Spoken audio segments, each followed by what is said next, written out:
एक बूढ़ी माँ की कहानी जिसे सुन आप लोगों के आंखों में आंसू आ जाएंगे।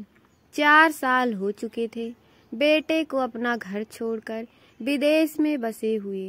इन 4 सालों में बूढ़ी माँ और ज्यादा बूढ़ी हो गई थी। 75 वर्ष की उम्र में शांति देवी की याददाश्त काफी कमजोर होती जा रही थी। उन्हें रोजमर्रा की चीजें याद न रहती, लेकिन जो उन्हें हमेशा याद रहता वह था उनका बेटा।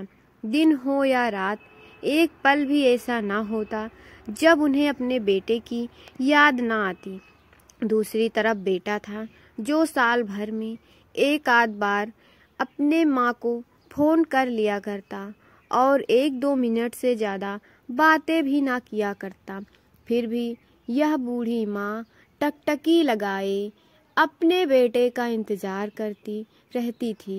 एक दिन बेटे का विदेश से फोन आया। हेलो माँ, सुन रही हो ना माँ? अनिल बोल रहा हूँ माँ, तुम्हारा बेटा। कैसी हो माँ? माँ बोलती है, मैं ठीक हूँ बेटा, तुम बहू और पोता कैसे हैं? माँ ने पूछा। सब अच्छे हैं माँ, मैं अगले हफ्ते गांव आ रहा हूँ माँ तुम्हें लेने। अब हम सब साथ में ही लंदन में रहेंगे माँ। तुम्हारी बहू कह रही थी माँ को यहाँ पर लेकर आओ, बेचारी अकेली वहाँ परेशान होती होंगी। बेटे ने कहा।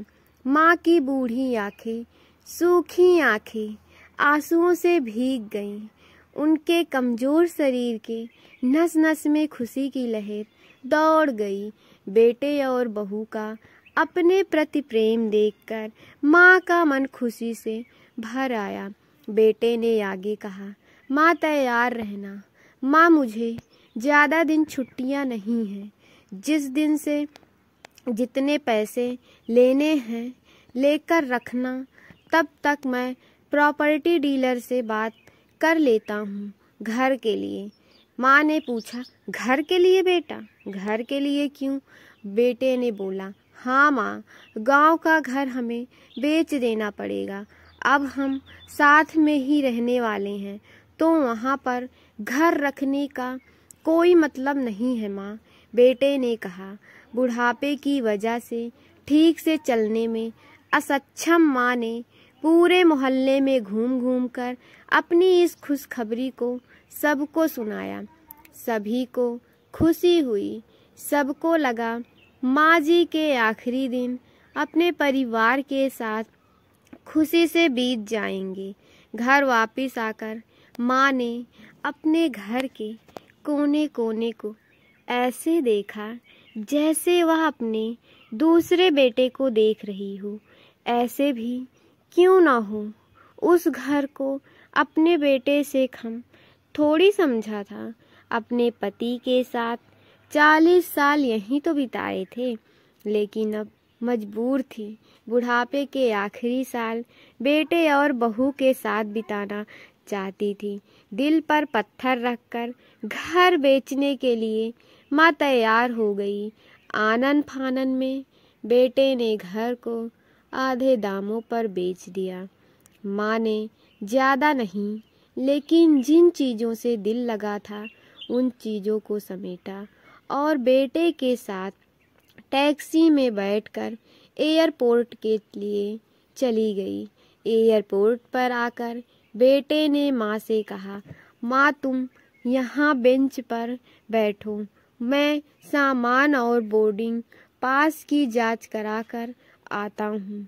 वहाँ वक्त लगता है और खड़ा रहना पड़ता है। मैं तुम्हें तकलीफ होगी, तुम यहीं आराम करो। मैं यूं गया यूं आया। माँ बेंच पर बैठ गई और बेटा अंदर चला गया। काफी समय हो गया, बेटा वापस नहीं लौटा। माँ सोचने लगी, ज्यादा भीड़ होगी इसलिए देर लग रही है। अंधेरा होने को आया। अब तो लोगों की चहलकदमी भी कम होने लगी थी। माँ को अब चिंता होने लगी। आखिर थी तो एक माँ ही ना। एक कर्मचारी ने आकर पूछा, किससे मिलना है माँ जी आपको? यहाँ पर क्यों बैठी हैं? डरती हुई आवाज में शांति देवी बोली, मैं मेरा बेटा अंदर सामान की जांच कराने गया है, लंदन जा रहे हैं हम दोनों। कर्मचारी ने पूछा, क्या नाम है माँ जी आपके बेटे का? कर्मचारी ने पूछा, क्या नाम है माँ जी आपके बेटे का? माँ जी ने बोला, अनिल नाम है मेरे बेटे का। कर्मचारी अंदर गया और थोड़ी देर बाद बाहर लौटा। उसने शांति देवी से कहा, माँ जी लंदन जाने वाली फ्लाइट तो दोपहर में ही जा चुकी है। आपका बेटा भी उस फ्लाइट में बैठकर लंदन जा चुका है।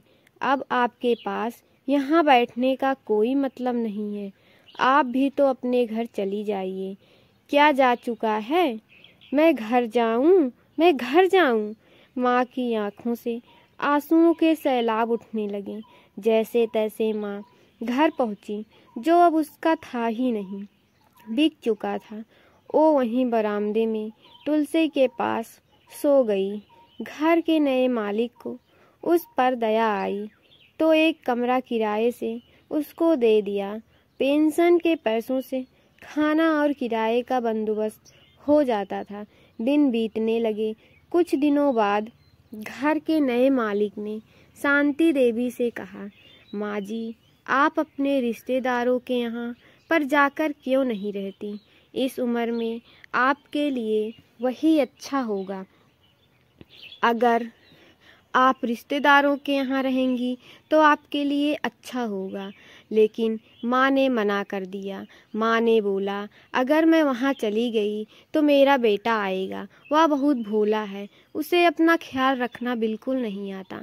मैं कहीं नहीं जाऊँगी, क्या पता कब उसे मेरी ज़रूरत पड़ जाए। माँ ने कहा। दोस्तों सच बता रहा हूँ, माँ की ऐसी बातें सुनकर मेरी आंखों में आंसू आ गए। किसी ने सच ही कहा है, पूत कपूत हो सकता है लेकिन माता कभी कुमाता नहीं होती।